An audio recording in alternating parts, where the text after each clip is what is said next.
Buonasera, sembra che funzioni sta cosa, si sente? Bisogna tenerlo vicino, va bene. La professoressa Callassare, verso la conclusione del suo intervento di ieri, ha fatto una strenua difesa, a veduta, dico io, del ruolo dei partiti politici in una democrazia rappresentativa. Però esiste un'opinione diffusa che i partiti politici sono per più ragioni in crisi. Da che cosa deriva questa crisi? Deriva, si dice, da una complessa situazione sociale che è difficile mediare e rendere presente in Parlamento per le vie dei partiti. Dai partiti ci si attende una funzione di rappresentanza, ma dai partiti ci si attende anche un concorso alla decisione. Ed è in questo amletico confronto fra decisione e rappresentanza che viene spesso giocato il tema dei partiti politici. Chi dice che deve prevalere la rappresentanza dice che i partiti debbono almeno assicurare la presenza in Parlamento di tutte le voci e quindi deve esserci l'occasione di parola, il diritto di parola. Però è anche vero che se un partito concorre a portare le voci, le parole in Parlamento, concorre anche a decidere. E talvolta accade, ed è accaduto, che partiti di modeste dimensioni abbiano un peso rilevante nel processo di decisione. Da qui i grandi discorsi che si sono fatti sulla capacità della rappresentanza di esprimere decisioni. Ecco, questo è il tema dell'alternativa. Ecco, quello che ci si può chiedere è questo: ma in fin dei conti, questa rappresentanza di cui andiamo ragionando è necessariamente sempre assicurata dalla presenza in Parlamento, oppure la presenza in Parlamento deve essere integrata da un qualche altro istituto, da un qualche altro meccanismo di veicolizzazione della domanda? E qui ci sono disegni di procedure e istituti alternativi alla rappresentanza politica. Si parla di democrazia partecipativa, di democrazia deliberativa, e sono, badate bene, tutte espressioni apparentemente facili da intendere, in realtà difficili da comprendere, alle quali è difficile attribuire un significato. Perché anche, prendiamo ad esempio la democrazia deliberativa. Una cosa è dire che la democrazia deliberativa si esercita, come dice il mio amico Sabino Cassese, nell'occasione della formazione di un'opera pubblica. Nell'occasione di un'opera pubblica il concorso di coloro i quali sono interessati può essere veicolato attraverso una certa procedura. È ben diverso parlare di democrazia deliberativa quando si guarda in realtà le decisioni politiche del Paese. E al tempo stesso la democrazia partecipativa, questa democrazia partecipativa che cosa riguarda? Riguarda soltanto gli eventi minori della vita della società o riguarda invece i grandi rapporti della vita politica? L'integrazione è volta soltanto alla rappresentanza, diciamo, comunale, o è volta addirittura alla rappresentanza politica nazionale? Come vedete, le questioni sono tante e meritano di essere un pochino dipanate. Per questo abbiamo chiesto a 3 colleghi autorevoli di illustrarci la loro posizione al riguardo. Di Piero Ignazi credo che molti conoscano i contributi sui partiti, un po' perché pubblicati di recente fra il Mulino e la Terza, un po' perché pubblicati sulla Repubblica. Umberto Allegretti ci ha dato contributi sulla democrazia partecipativa, non ultima una citatissima voce sull'enciclopedia del diritto. Infine Mauro Barberis ha fatto di recente un contributo con Ferraioli, però è anche colui il quale mi aveva suggerito per primo di leggere l'opera fondamentale sulla democrazia deliberativa di uno studioso americano maturato negli ambienti delle università americane. Quindi, come vedete, siamo in presenza di persone che hanno i titoli scientifici per affrontare questo problema. Però non aspettatevi una presentazione accademica. Chi mi ha visto ieri si accorgerà che non sono in giacca di cravatta. Perché? Perché questa è un'occasione per passare assieme un weekend parlando di cose di interesse comune. E quindi in questo senso voglio che interpretiamo il nostro ruolo. Grazie, la parola a Piero Ignazi.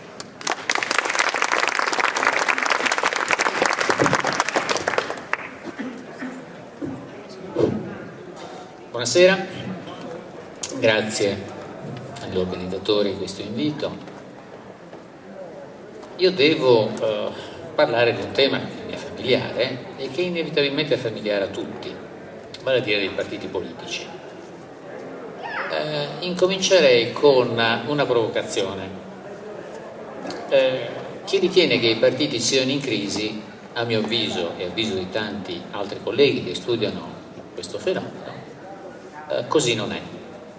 I partiti non sono in crisi.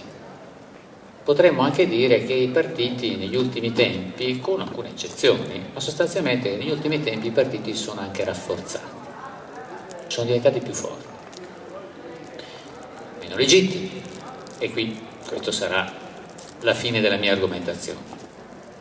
Ma perché sono diventati più forti? Eppure si dice, ed è un elemento, come dire, di conoscenza comune, continua, ripetuta: non ci sono più iscritti, le sezioni sono chiuse, non c'è più l'attività di un tempo, le grandi ideologie sono finite, grazie a Dio, sostengo, e quindi i partiti sono in crisi.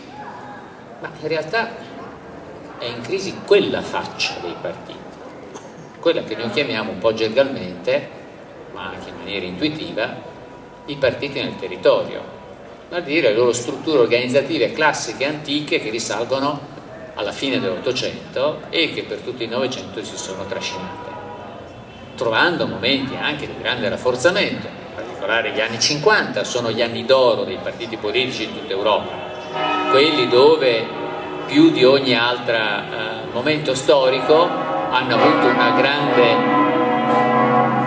non riesco la voce che viene dall'alto è sempre più forte della mia, quindi mi taccio nella mia piccolezza.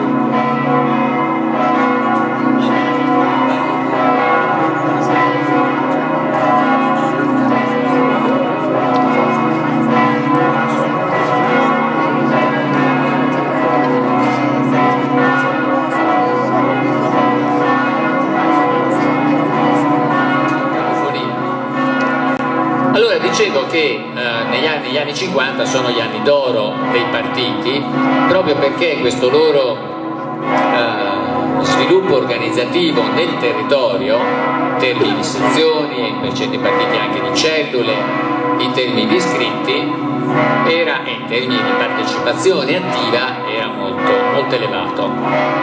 Allora, tutto questo non c'è più, tutto questo non solo in Italia non c'è più, ma in tutta Europa non c'è più. Il declino degli iscritti è uno dei fattori più noti e più studiati.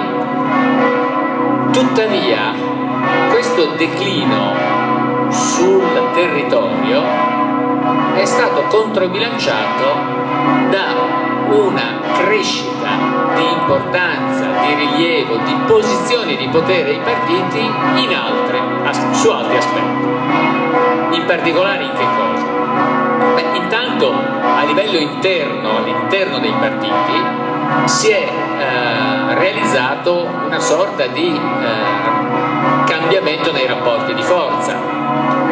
Non che un tempo il flusso delle decisioni dal basso all'alto, così come teoricamente doveva avvenire, fosse sempre stato rispettato.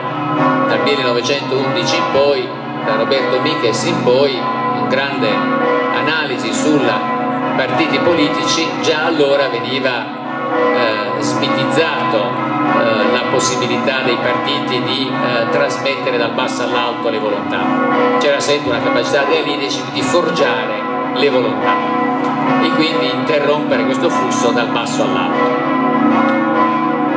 Ma non c'è solo questo, c'è una capacità da parte delle elite sia a livello rappresentativo, cioè i rappresentanti nelle istituzioni, sia a livello della struttura interna ai partiti, vale a dire i gruppi dirigenti nazionali, di assumere nelle loro mani molte delle funzioni e anche molto del potere. Vale a dire un certo equilibrio, quantomeno, un certo equilibrio che c'era tra il partito nel territorio e il partito a livello nazionale e il partito nei parlamenti, i gruppi parlamentari, questo tipo di equilibrio si è spezzato. Si è spezzato perché è caduta la forza del partito nel territorio. Non a caso lo vediamo anche oggi, se vogliamo fare un salto direttamente agli eventi politici, vediamo come oggi i leader politici non sono figli di una carriera interna alle cariche di un partito politico, ma sono in realtà il prodotto della loro esperienza come rappresentanti a vari livelli, ai vari livelli territoriali. Non dobbiamo stupirci più di tanto, perché in realtà, se pensiamo al caso francese, questo così è stato da sempre, o anche il caso tedesco. Ricordiamoci che Brandt è stato il sindaco di Berlino prima di diventare cancelliere, quindi questi rapporti ci sono sempre stati anche in altri paesi. Da noi è un fenomeno più recente, ma mette bene in luce come ci sia stato un ribaltamento di posizioni tra il partito nel territorio e il partito nelle sfere nazionali, siano esse rappresentative siano esse interne ai partiti. Ora, questo non è solo un problema di rapporti di forza all'interno dei partiti, che il nostro problema ci porta fuori dai partiti. È un problema anche delle risorse che i partiti riescono ad avere per mantenere delle posizioni che altrimenti, sulla base della crisi della loro radicamento territoriale, non potrebbero più avere. Le risorse sono chiaramente identificabili in due punti fondamentali, o perlomeno riassumiamolo con questo termine. I partiti sono diventati più forti perché si sono spostati dall'essere una sorta di ponte tra società e Stato ad essere sempre più delle agenzie pubbliche, cioè ad essere qualcosa di totalmente interpenetrato nello Stato. È un passaggio che si rileva a partire dagli anni 80 in tutta Europa con una velocità crescente. Ora, questo passaggio verso lo Stato da parte dei partiti è stato necessitato in realtà da molti fenomeni, soprattutto da un problema di risorse. Se un partito manca delle risorse territoriali e manca quindi anche, diciamo pure chiaramente, delle risorse finanziarie che vengono dalla massa di iscritti e delle risorse di mobilitazione che viene dalla massa di militanti, se manca tutto questo, bisogna cercare di compensarlo in qualche altra maniera. La cosa più semplice e più chiara è che i partiti hanno utilizzato lo Stato per la loro sopravvivenza. Come? Innanzitutto, se guardiamo tutti i paesi europei, adottando delle norme a favore del finanziamento pubblico. Prima c'era solo la Finlandia e la Germania, negli anni 60, progressivamente questo si è esteso a tutta l'Europa. Solo la Svizzera oggi non ha finanziamento pubblico e la Gran Bretagna c'era una quota minima all'opposizione, praticamente quasi assente anche la Gran Bretagna, si discute molto oggi su questo. Ma di tutti i paesi europei solo la Svizzera ha una forma di finanziamento pubblico diretto ai partiti. Questo vuol dire che nel corso del tempo c'è stato uno spostamento, c'è stata una capacità dei partiti di estrarre risorse dallo Stato ai loro fini. E questa è una delle risorse. L'altra risorsa, che per noi italiani in realtà è abbastanza normale, consueta, che fa parte del nostro paesaggio, ma a livello internazionale non era così, sono le risorse di quello che non tanto solo il clientelismo ma anche il patronage, cioè la capacità di poter determinare i posti nelle funzioni medio-alte delle amministrazioni pubbliche su nomina politica, una grande quantità di posizioni che nel corso dei decenni sono aumentate e sono aumentate anche, ed è aumentata anche il livello di discrezionalità con cui i partiti hanno potuto usare questa risorsa di patronage. Poi c'è anche quella del clientelismo, che è a un livello diverso, un livello più basso, ma che si sta diffondendo tranquillamente anche nei paesi più virtuosi.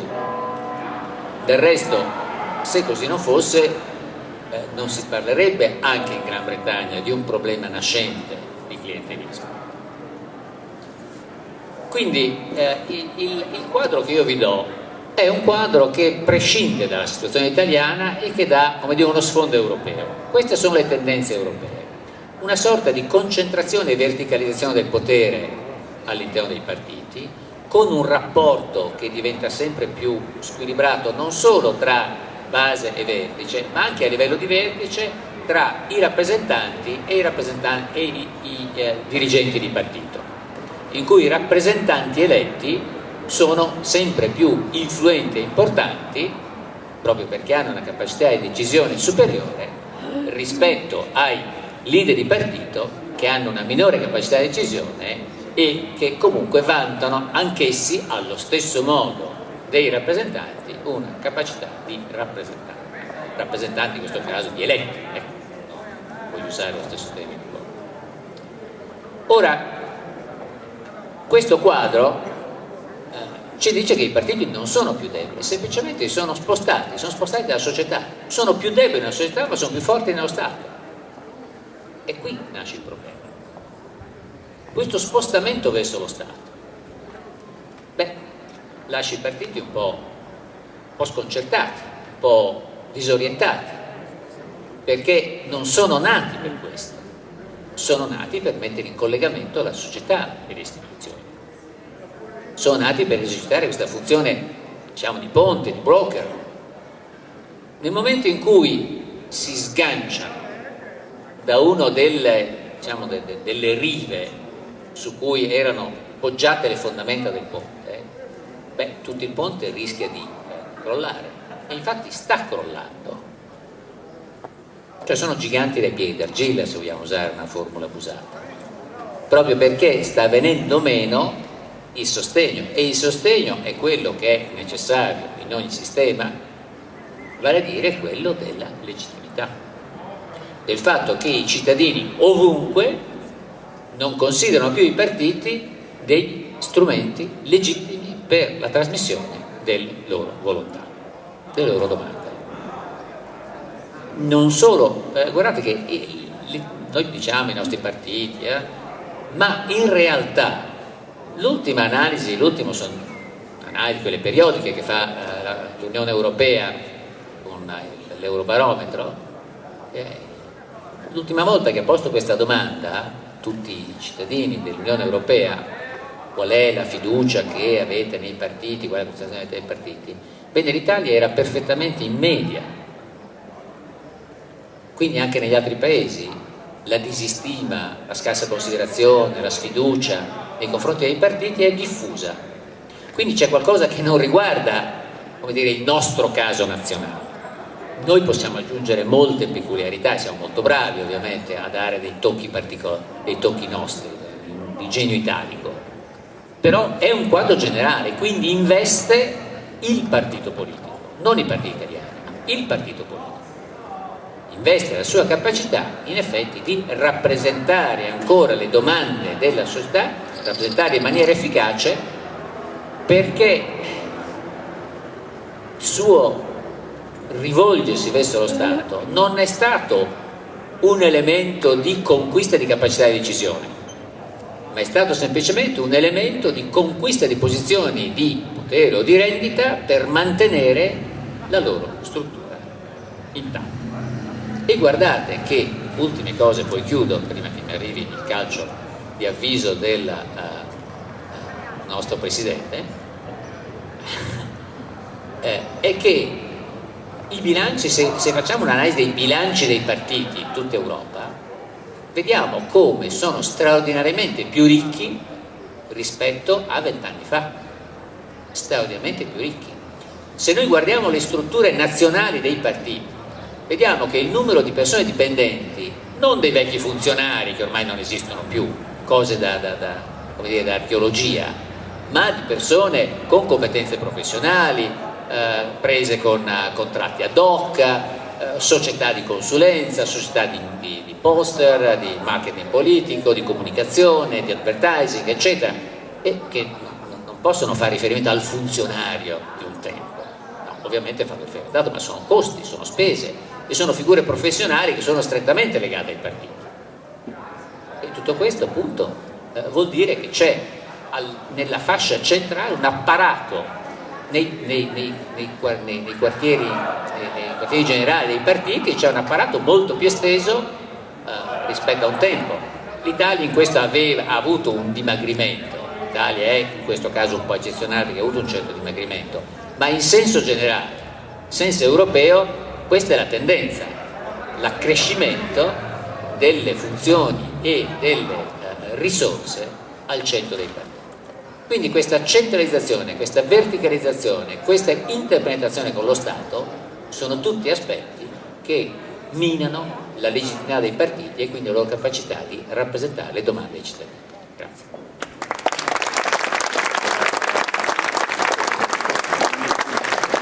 Grazie Piero Ignazzi.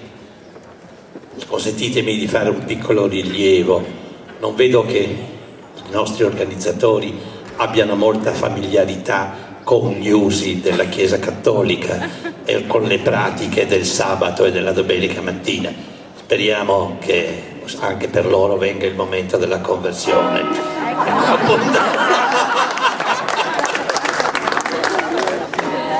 Allora, ecco, mi pare, appunto era questo che volevo dire. Mi pare che la presentazione di Ignazzi non richieda una specifica osservazione di commento. Certamente egli ha posto un grosso problema. Se i partiti sono arroccati nello Stato, dov'è il legame che deve tenere assieme società e rappresentanza? E questo appunto legittima, direi, la prosecuzione del nostro dibattito, tenendo presenti quali possano essere i modelli alternativi alla rappresentanza. Sia chiaro, io non chiedo ai nostri due oratori successivi, cioè ad Allegretti e a Barberis, di presentarci modelli totalmente alternativi, ma la richiesta è: ci sono possibilità di porre rimedio a questo stato di cose attraverso meccanismi e vie di decisione che in qualche modo siano sussidiari rispetto alla rappresentanza politica? La parola è a Umberto Allegretti. Grazie. Faccio un'osservazione, una cosa, che Ignazio eri stato nell'ambito dei 15 minuti, nonostante la presenza della campana. Ecco, se fosse possibile anche agli altri tenere questo tempo, siamo più sicuri di poter fare un secondo giro. Credo che durante la messa le campane non suonino più. Professor Mocchi, è così, vero? Grazie. Sì. Allora, sperando appunto in un relativo silenzio da parte delle campane, riprenderei un po' il discorso al punto in cui lo ha portato il nostro Presidente molto chiaramente. Ecco. Va bene. Diciamo che sei Presidente pro tempore di una cosa è chiaro che da tutto quello che è stato detto sulla crisi, sul problema dei partiti e sul problema della rappresentanza, fa sorgere il quesito che Sergio Bartoli ha già in qualche modo posto con chiarezza, cioè esistono altri modi e se esistono quali sono e dentro quali limiti, perché che ci siano dei limiti lui lo ha detto nell'ultima sua frase, diciamo che è naturale pensarlo, ecco, non possiamo pensare immediatamente a una società o un assetto pubblico tutto diverso da quello dal quale usciamo, ma si tratta di vedere se possiamo individuare dei sentieri che ci portino ad arricchire, se non altro, a complementare, a sussidiare, ad arricchire, direi, quello che oggi non è più possibile nelle forme a cui siamo stati abituati. Cioè se possiamo unire Stato e società in una maniera più diretta, che risponda per esempio in termini filosofici al concetto di Habermas di spazio pubblico, cioè di uno spazio che comprende sia la società che lo Stato, e non necessariamente come antagonisti, anzi non come antagonisti ma come complementari in una realtà che ha bisogno, come dire, dell'una cosa e dell'altra, ha come due lati che vanno congiunti. La risposta naturalmente non è una risposta teorica, anche se mi sono richiamato a una augusta risposta teorica, e dobbiamo vedere se praticamente esistano possibilità, realizzazioni,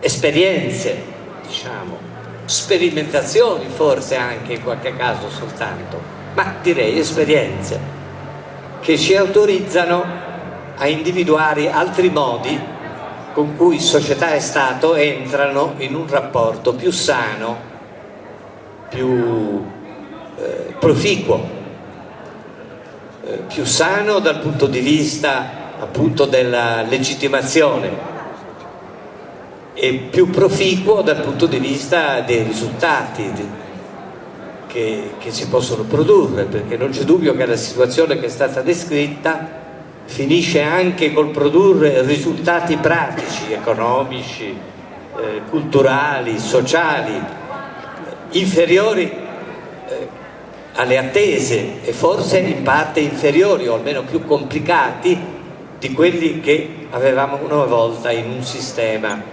diverso. Ecco, io parto da un paese lontano, perché uno dei primi esempi di un tentativo che va avanti da più di 15 anni, da più di 20 anni, dal 1989, quindi ormai da 25 anni in realtà, che ci indica una prima esperienza, è quella del bilancio partecipativo della metropoli del sud Brasile di Porto Alegre, di cui sicuramente molti hanno sentito parlare, forse alcuni l'hanno visitata e hanno visto allora sia gli effetti di legittimazione, anche se con alcuni cali, poi alcuni problemi, per carità, che sono sorti in secondo tempo, ma anche i risultati pratici. Io che sono stato a Porto Alegre tante volte, ricordo com'era lo stato delle favelas nella situazione degli anni '80, quando si andava preparando la Costituzione democratica del Brasile, e già quella Costituzione fu preparata, poi tornerò su questo a proposito di altri, in un clima di partecipazione della società più vivace, più diretto. Anche la nostra Costituzione, ben inteso, è stata preparata e discussa in un clima in cui i partiti erano i principali esponenti della costruzione costituzionale, ma non erano gli unici. C'era una vivacità della società forse maggiore di quella che alcuni hanno detto. Ma ricordo gli anni 85-86 in Brasile, quanto era vivace, ecco, la discussione in ordine alla necessità del cambiamento. E in questo clima, a partire dal 1989-90, in questa grande città, che non a caso era una città dove i movimenti, anche sotto la dittatura, erano stati più forti che altrove, avevano resistito di più che altrove, ecco, fu dato vita a una procedura anche abbastanza formalizzata che chiamiamo il bilancio, che hanno chiamato il bilancio partecipativo, in cui cioè il bilancio di questa grande entità, che è un comune di 1,5 milioni di abitanti, invece di essere fabbricato unicamente dalla rappresentanza consiliare e dal sindaco soprattutto, è stato da allora costruito attraverso un dibattito che dura per quasi tutto il periodo annuale, per cui dura anche da noi la discussione della programmazione di bilancio, e attraverso riunioni a cui tutti i cittadini, il principio di inclusione, diciamo, erano legittimati a partecipare, e attraverso meccanismi che adesso non posso descrivere, anche complessi, non esclusi